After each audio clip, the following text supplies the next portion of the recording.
মাগো মা দুয়ার খোলো, বাহির পানে চোখটি মেলো, আমি তোমার দামাল খোকা, দাঁড়িয়ে আছি একলা একা। বাইরে ভীষণ শীতের নাচন, ঠান্ডা হাওয়ায় লাগছে কাঁপন, মাগো তুমি খোকন বলে নাও না আমায় কোলে তুলে।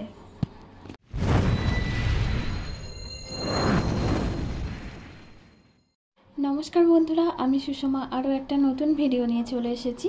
তো বন্ধুরা, কাছে দূরে দেশ ও দেশের বাইরে যে যেখান থেকেই আমার ভিডিওটি দেখছেন, আশা করি আপনারা সবাই খুব ভালো আছেন, সুস্থ আছেন। তো বন্ধুরা, আজকে কিন্তু কোনো ডেলি ব্লগ নিয়ে আসেনি। তো সামনেই তো কার্তিক পুজো, আর বেশি দিন বাকি নেই, মাত্র 1-2 দিন বাকি আছে। তো সেই জন্য কার্তিক পুজোরই একটু আপডেট নিয়ে চলে এসেছি। তো আমাদের বাঙালির 12 মাসে 13 পার্বণ। তো বাংলা ক্যালেন্ডার অনুযায়ী কার্তিক মাসের শেষ দিনে অর্থাৎ কার্তিক সংক্রান্তির দিনেই কিন্তু পশ্চিমবঙ্গের বিভিন্ন জায়গায় কিন্তু আমাদের এই কার্তিক পূজা করা হয়। তো যাই হোক বন্ধুরা, এবছর অর্থাৎ 2024 সালের কার্তিক পুজো কী বারে পড়েছে, কত তারিখ আর শুভ সময়, তো সব কিছুই থাকছে আজকের ভিডিওতে। শুধু তাই না, কার্তিক পুজোর পুরো ফর্দমালাও থাকছে। তো আপনার সাথে থাকুন, পুরো ভিডিওটি দেখুন, আশা করি আপনাদের ভালো লাগবে।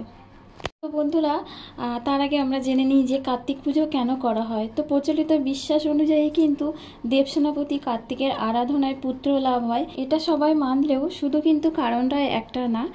তার সাথে সাথে কার্তিক পুজো করলে কিন্তু সংসারের সুখ সমৃদ্ধি আসে, শ্রীবৃদ্ধি হয়, সেই জন্যই কিন্তু কার্তিক পুজো করা হয়। তো যাই হোক বন্ধুরা, এবছর অর্থাৎ 2024 সালের কার্তিক পুজো এবার হচ্ছে 16ই নভেম্বর শনিবার।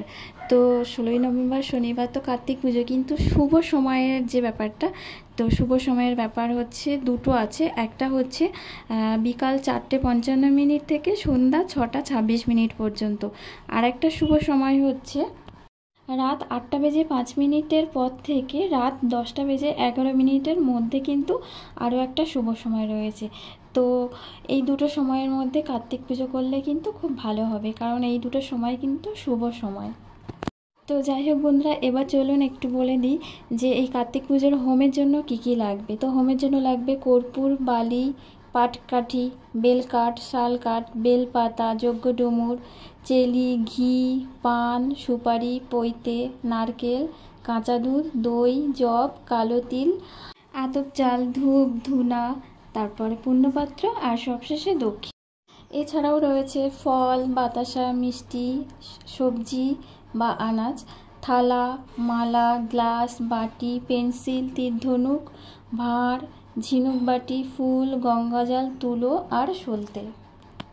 সাথে সাথে দশকর্মা যেগুলো আরও লাগবে সেগুলো হচ্ছে সিদ্ধি, সিঁদুর, আলতাপাত, কালো তিল, ঘি, মধু, শ্বেত সরিষা, 5 কড়াই, পঞ্চবুড়ি, রত্ন, শস্যা, বরণডালা, কুশ, নবরত্ন, আবির, হরিতকি, পঞ্চপল্লব, তারপর পূজকের বরণ, রচনাহারি, জাগহারি, জাগপ্রদীপ, জাগসরা, তেকাঠা, তীরকাঠি, দর্পণ, দ্বারঘাট, চাঁদবালা, সাদা সুতো, ঘটের গামছা, ধুতি, শশীর ডাব, মধুপর্কের বাটি, আতপ চাল, সিদ্ধ চাল। তো বন্ধুরা, এই যে আমার কাছে যেটুকু তথ্য ছিল সবটুকু আপনাদের কাছে শেয়ার করলাম।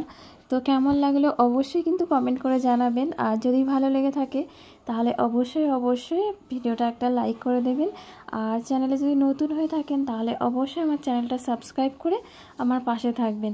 আর হ্যাঁ, আমার যারা ভালোবাসার বন্ধু অলরেডি আমার সাথে সাবস্ক্রাইব করে আছেন, তাদের কার কার বাড়িতে কার্তিক পূজা হয় অবশ্যই কিন্তু কমেন্ট করে জানাবেন।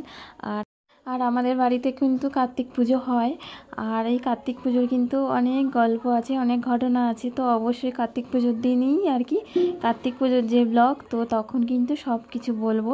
আর আমাদের বাড়িতে কিন্তু একটা কার্তিক ঠাকুর দেয়নি, তো সব কিছু নিয়ে কার্তিক পুজোর দিনই কিন্তু বলবো। তো তার মাঝখানে এমনি আবার আমার ডেলি ব্লগ আসবে।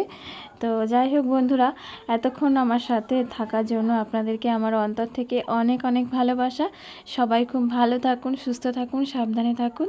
দেখা হচ্ছে পরের ব্লগে। আজ তাহলে আসি, বাই।